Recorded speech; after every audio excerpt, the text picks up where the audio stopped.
प्रिय students, good morning. मैं हेमराज योगी एक बार पुनः आपका हार्दिक अभिनंदन करता हूं। तो आप लोग प्रगतिवाद की विशेषताएं पढ़ रहे हैं, ठीक है। और प्रगतिवाद की विशेषताओं के अंतर्गत आपने 4 विशेषताओं को पढ़ चुके हैं। सामाजिक व्यवस्था के प्रति असंतोष, सामाजिक यथार्थवाद का चित्रण और साम्यवादी व्यवस्था विश्व बंधुत्व का भाव। इसके बाद में 5वें नंबर की विशेषता है,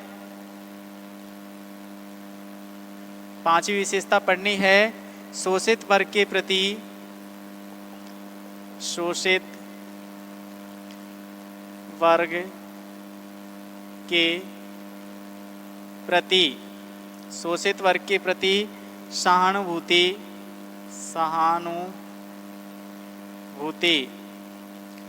एवं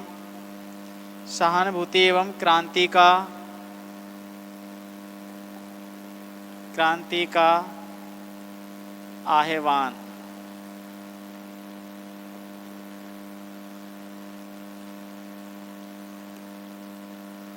यानी कि इस समय समाज 2 खेमों में बटा हुआ था। एक तरफ था सर्वहारा वर्ग जिसमें गरीब, मजदूर, किसान यानी कि जो शोषित लोग थे वो आते थे।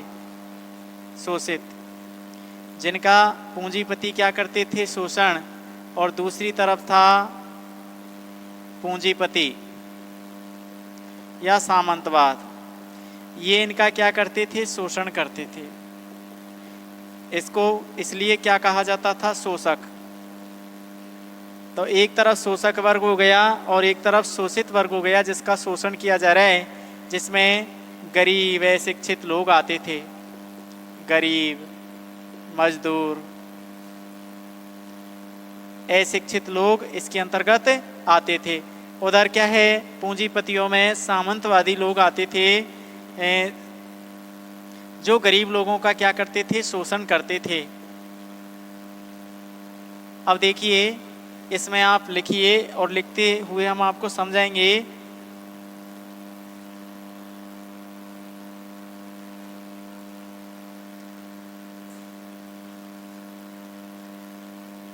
इसमें लिखना है, ठीक है। तो मैं लिख रहा हूं यहां से, प्रगतिवादी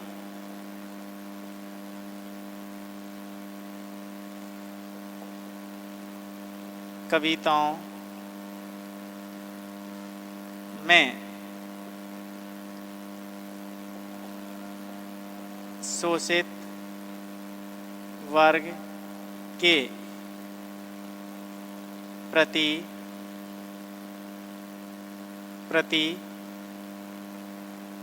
सहानुभूति के भाव दिखाई देते हैं, या सहानुभूति के भाव थे, ठीक है। सहानुभूति के क्या थे, भाव थे। शोषित, दलित तथा वंचित लोगों के प्रति, शोषित, दलित तथा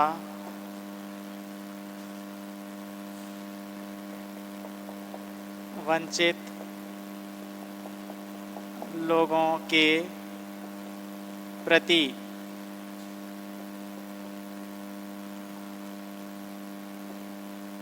सहानुभूति के भाव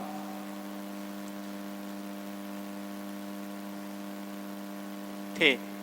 यानी कि इस समय जो कविताएं, साहित्य लिखा जा रहा था उसमें शोषित, दलित और गरीब लोगों के प्रति क्या है, सहानुभूति के भाव दिखाई देते हैं, उनके प्रति स्वर मुखरित होता है। इस वर्ग में शोषित वर्ग में किसान, शोषित वर्ग में किसान,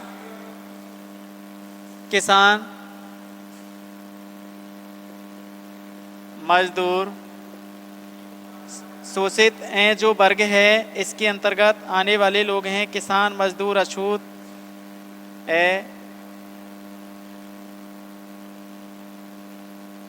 छूत नारी, अछूत नारी,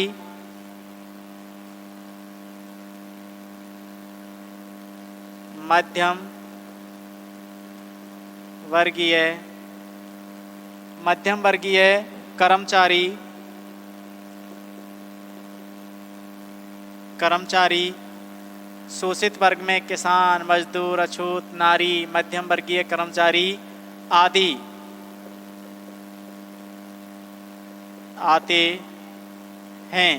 ये लोग आते हैं, इनके प्रति क्या है, सहानुभूति, इस प्रकार के भाव इस युग की कविताओं में देखने को मिलते हैं।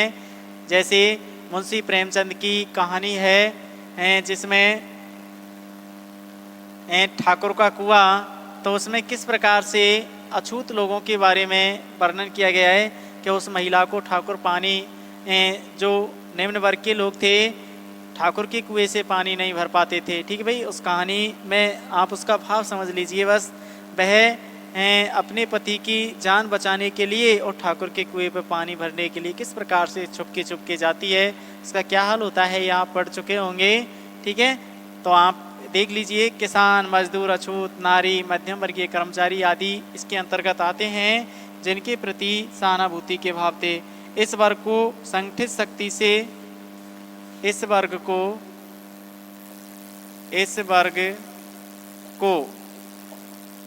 संगठित शक्ति, इस वर्ग को संगठित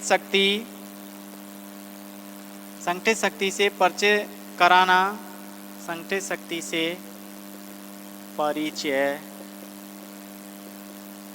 कराना, संगठित शक्ति से क्या कराना, परिचय कराना।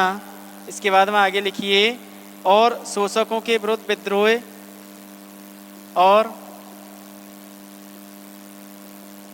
शोषकों के प्रति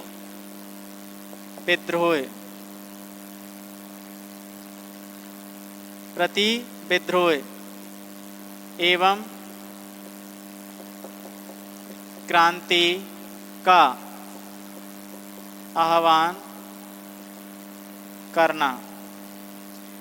इस वर्ग को संगठित शक्ति से परिचय कराना और शोषकों के प्रति विद्रोह, क्रांति का आह्वान करना, इस युग की कविताओं की प्रमुख विशेषता है। यानी ये मान लो कि शोषित वर्ग हैं, उनके शोषकों के प्रति विद्रोह, क्रांति के भाव भरना इस युग की कविताओं की मुख्य विशेषता हैं।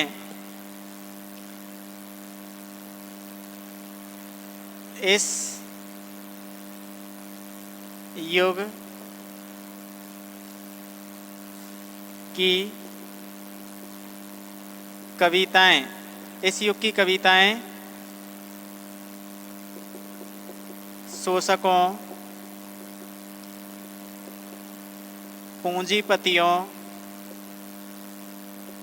के प्रति, इस युग की कविताएं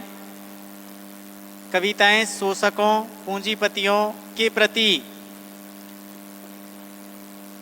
विद्रोह व क्रांति के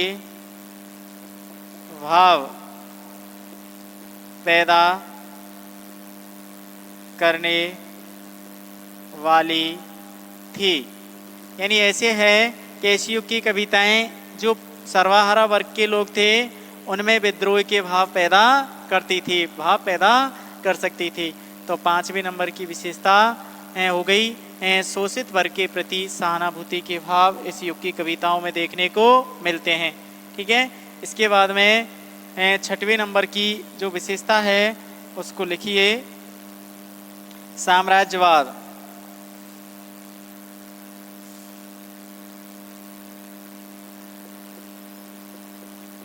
साम्राज्यवाद।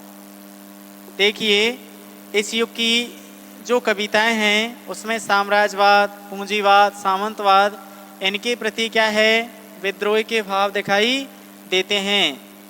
इसमें क्या थे, विद्रोह के भाव थे। तो आप इसमें आगे लिखिए,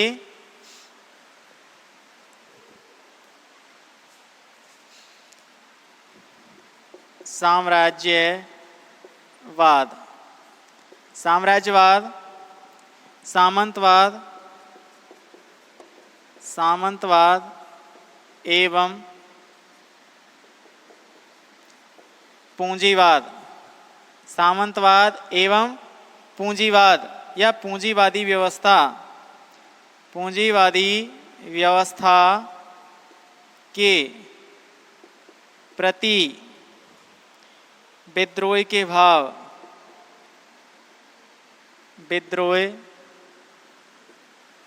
के भाव इस युग की कविताओं में दिखाई देते हैं। ये मान लीजिए साम्राज्यवाद, सामंतवाद और पूंजीवाद का विद्रोही इनकी इस युग की कविताओं में दिखाई देता है। इसके बाद में अगली विशेषता योगानुकूल परिवर्तन तथा नवनिर्माण की उत्कट लालसा। अगली विशेषता डाल लीजिए, विशेषता नंबर 7, योगानुकूल, योगानुकूल परिवर्तन, योगानुकूल परिवर्तन तथा नवनिर्माण, नवनिर्माण की उत्कट लालसा।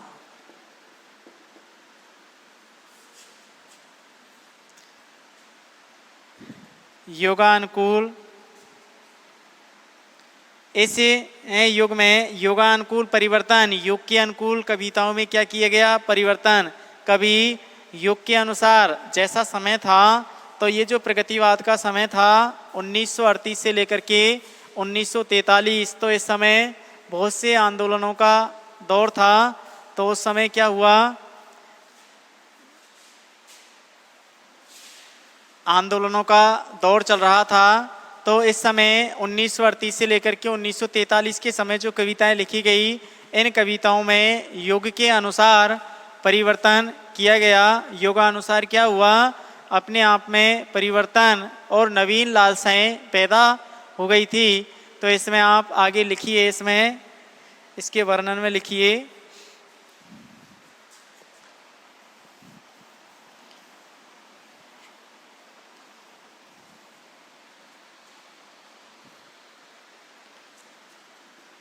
प्रगतिवादी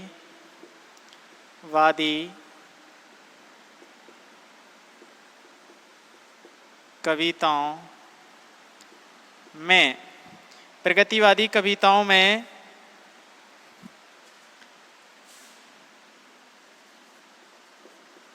पुरातनता का तीव्र विरोध, यानी पुरानी जो बातें थी, परंपराएं थी, उनका तीव्र विरोध किया गया। नूतन उज्जवल भविष्य की कामना, उज्जवल भविष्य की कामना, उज्जवल भविष्य की कामना, प्राचीन रूढ़ियों तथा रीतियों का समापन, प्राचीन रूढ़ियों तथा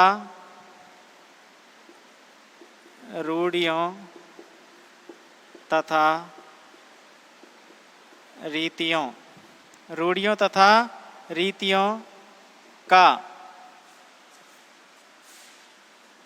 समापन।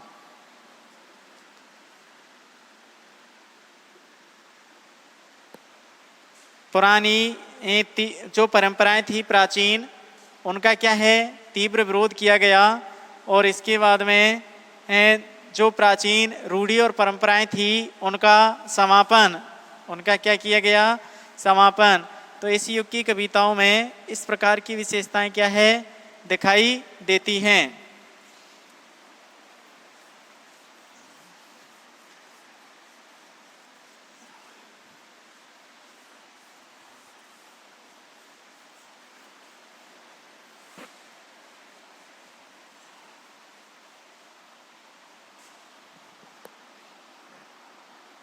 तथा समाज में, यहाँ इससे आगे लिखना है आपको, ठीक है, नहीं दिख रहा होगा तो मैं ऊपर लिख देता हूं। एवं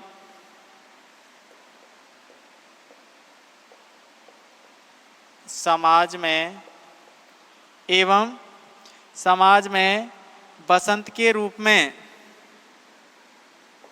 बसंत के रूप में, बसंत के रूप में नए युग के प्रारंभ होने की कल्पना, नए युग के प्रारंभ होने की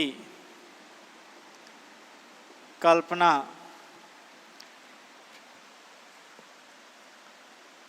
दिखाई देती है। यानी इस युग में आप ये मान लीजिए कि प्रगतिवादी कविताओं में जो प्राचीन रूढ़ियां हैं, परंपराएं हैं, उनको छोड़ते हुए और नवीन प्रतिमानों की क्या की गई, स्थापना की गई। नए जो विचार थे, नए जो प्रतिमान थे, उनको कविताओं में स्थान दिया गया। इसके बाद में नेक्स्ट अगली विशेषता आती है और उसको आप लिखिए,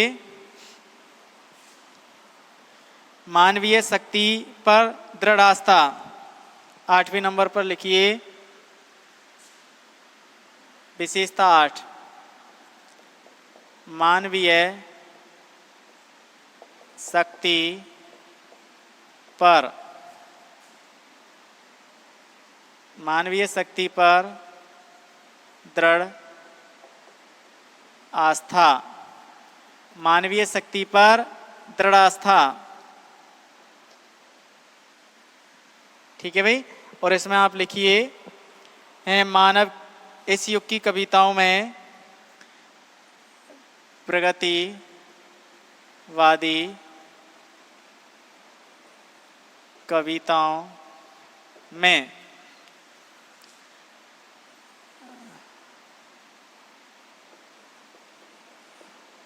मानवीय भावों को स्थान दिया गया, मानवीय भावों को स्थान दिया गया।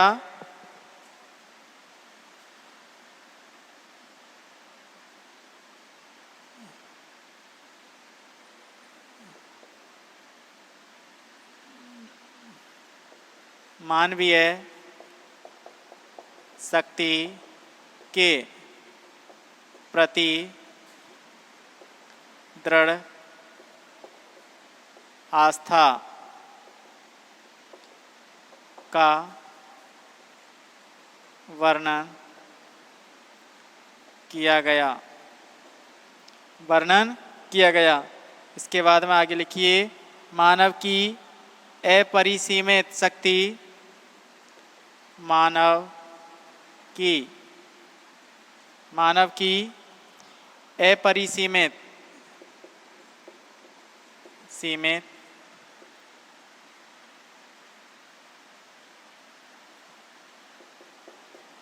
मानव की अपरिमित, मानव की अपरिमित शक्ति, अदम्य साहस, अदम्य साहस, साहस। इसके बाद में आगे लिखिए, अटूट लगन, अटूट लग्न, अटूट क्या हो गई? लग्न हो गई। का सदैव गान, लग्न आदि का सदैव गान किया गया है। आदि का सदैव गान किया गया है। ईश्वर अथवा भाग्य का जीवन में कोई स्थान नहीं है। ईश्वर अथवा भाग्य का जीवन में कोई स्थान नहीं है। ठीक है भाई, एक बार फर्स्ट ग्रेड में इस प्रकार से प्रश्न भी पूछा गया था इसी के रूप में। ठीक है भाई,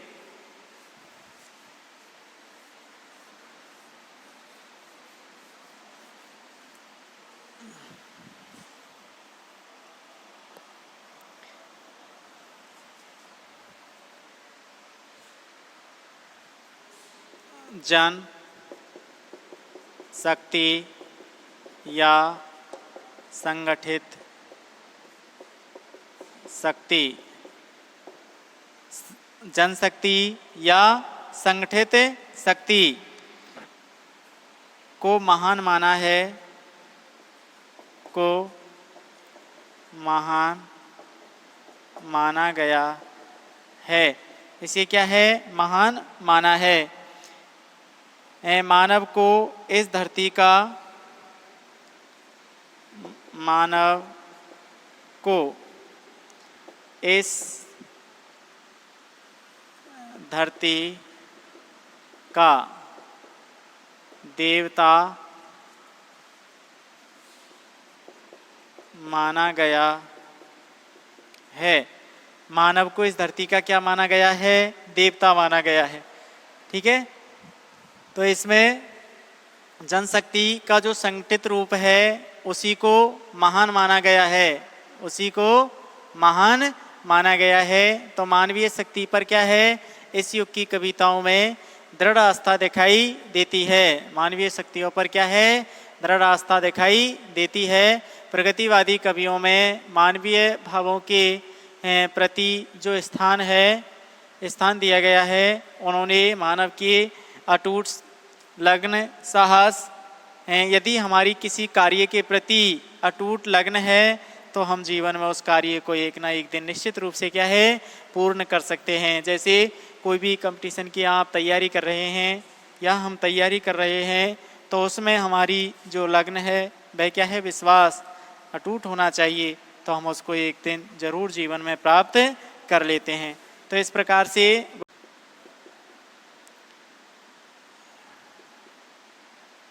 स्वतंत्रता की पुकार, नारी स्वतंत्रता की पुकार। नारी को क्या किया जाए? स्वतंत्र किया जाए। तो नारी की स्वतंत्रता की पुकार। तो इसमें आप लिखिए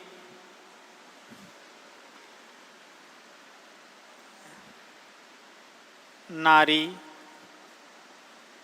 उत्थान। नारी उत्थान के लिए, नारी उत्थान के लिए उसे आत्मनिर्भर अर्थात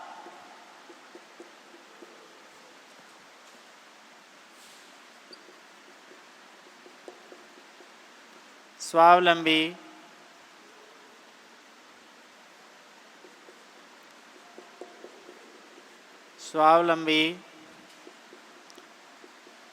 बनाया जाए। यानी नारी को क्या है? उसके उत्थान के लिए स्वयं को आत्मनिर्भर और स्वावलंबी बनाया जाए। इससे आगे लिखिए आप, पुरुष की पराधीनता, पुरुष की पराधीनता से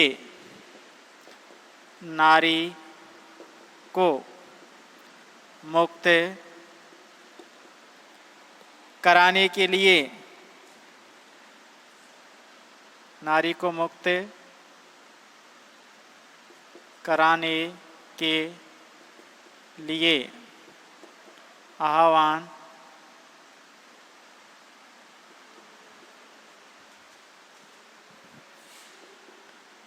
किया जाना चाहिए। यानी कि नारी को क्या है, पुरुष की पराधीनता से भी स्वतंत्र किया जाना चाहिए। इसके बाद में आगे लिखिए, विधवा विधवा अबला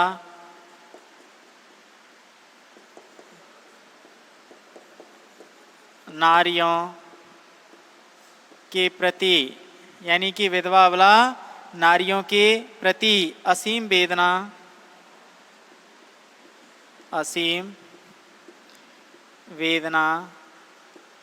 व्यक्त की जानी